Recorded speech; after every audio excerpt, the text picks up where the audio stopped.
Annyeonghaseyo, hai semuanya. Jumpa lagi di YouTube channel aku, Daisy Movie.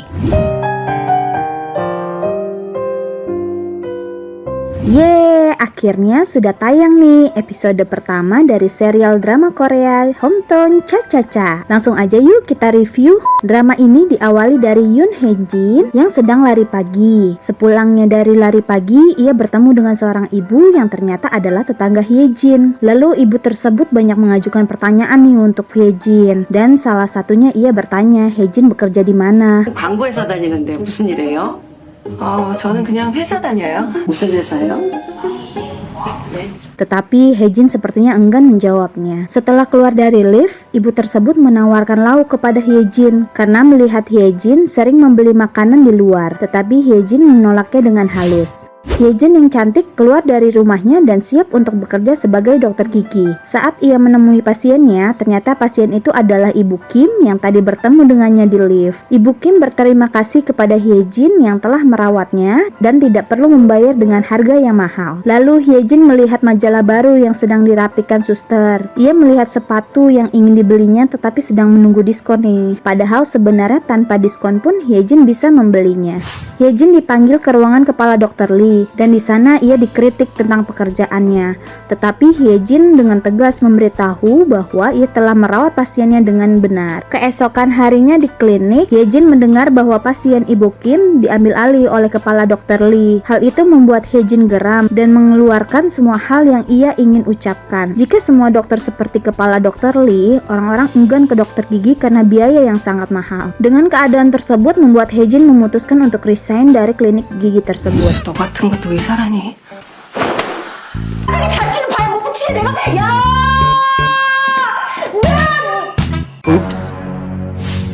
Di malam hari, Hae-jin bertemu dengan sahabatnya Pyo Mission dan bercerita kalau pasiennya Ibu Kim telah dialihkan ke dokter gigi lain yang merupakan teman Hae-jin. Hae-jin juga terlihat membeli sepatu yang ia idamkan sebagai hadiah pensiunnya dan berkata bahwa ia akan berjalan ke tempat yang lebih baik. Dan mereka pun minum sampai mabuk. Di pagi hari, Hae-jin mendapat pesan dari kepala dokter Lee bahwa berani sekali Hae-jin mengkritiknya dengan memposting di sebuah web para dokter gigi. Ternyata hal itu dilakukan Hae-jin pada saat ia mabuk semalam. Hae-jin yang mulai frustasi karena ditolak para klinik gigi atas lamaran pekerjaan yang banyak ia kirimkan. Itu disebabkan karena rumor tentang ia yang menjelekkan kepala dokter Lee. Lalu ia mendapatkan notif pesan bahwa hari ini adalah hari ulang tahun almarhum ibu Hae-jin.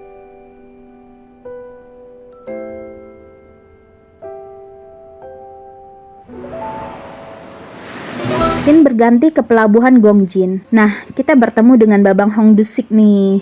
Duh, Skin ini tuh berasa lagi berdiri di ujung kapal Titanic ya.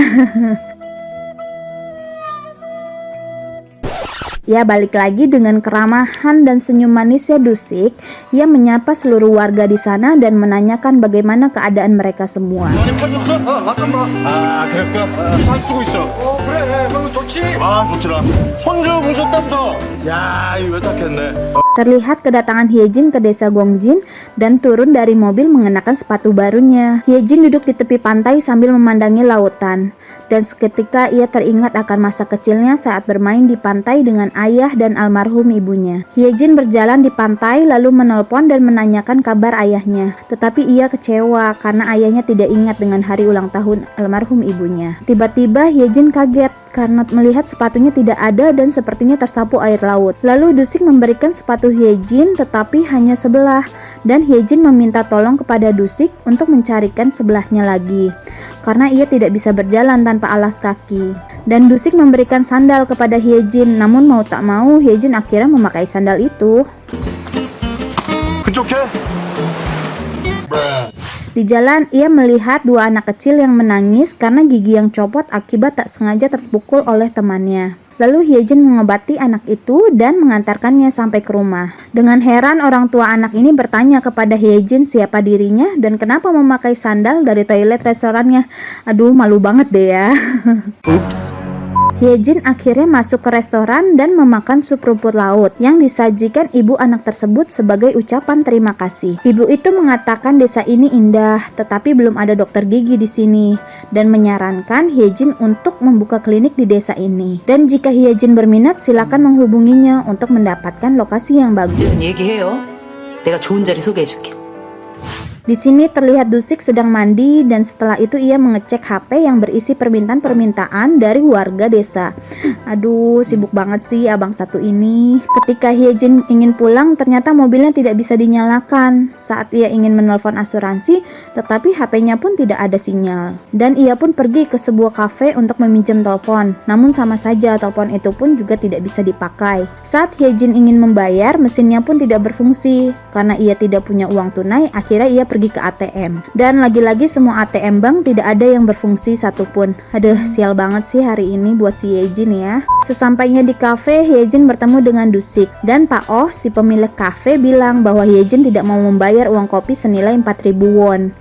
Tetapi Hyejin menjelaskan tentang keadaan sinyal HP dan ATM yang tidak berfungsi. Dusik membenarkan bahwa memang internet dan bank di Gongjin terputus akibat adanya kebakaran di Telkom Hanguk. 한국통신청구제사에 불났대?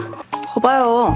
쉽지 않네. Dengan merasa malu, Hyejin meminjam uang kepada Dusik. Lalu Dusik mengajak Hyejin untuk mencari uang dengan cara membersihkan cumi-cumi bersama dengan nenek-nenek desa Gongjin dengan upah sebesar 8.720 won per jamnya. Akhirnya Hyejin mendapat upah atas hasil kerjanya selama 3 jam.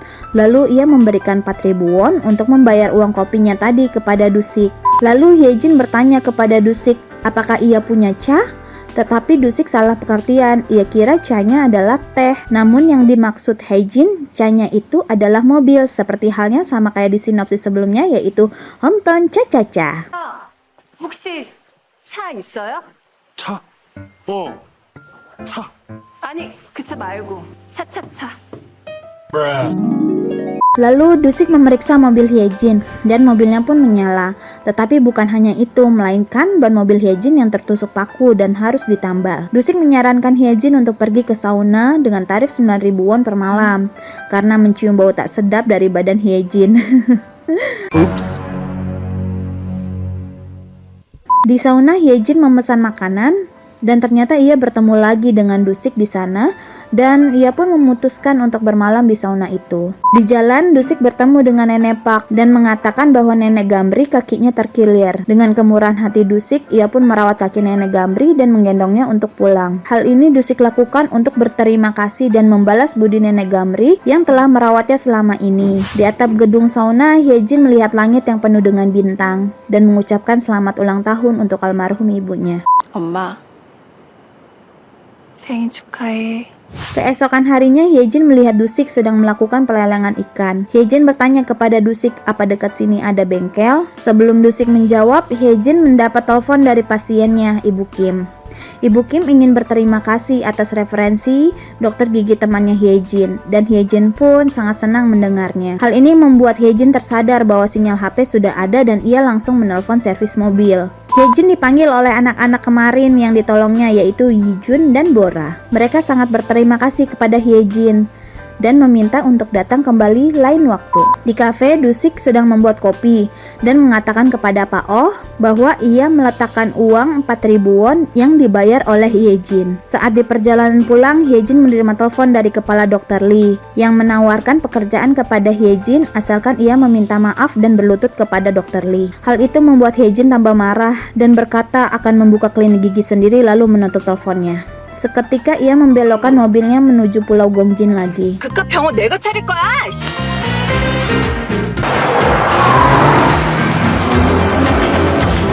Di sana Hyejin menemui ibu restoran untuk mendapatkan lokasi klinik yang bagus. Lalu ibu restoran mengantarkan Hyejin untuk menemui seseorang.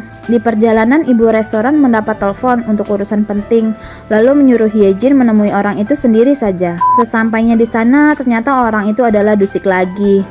Hal ini membuat Hyejin heran dan bingung sebenarnya apa sih pekerjaannya Dusik ini. Dengan senyum manisnya ia menjawab, 홍 반장.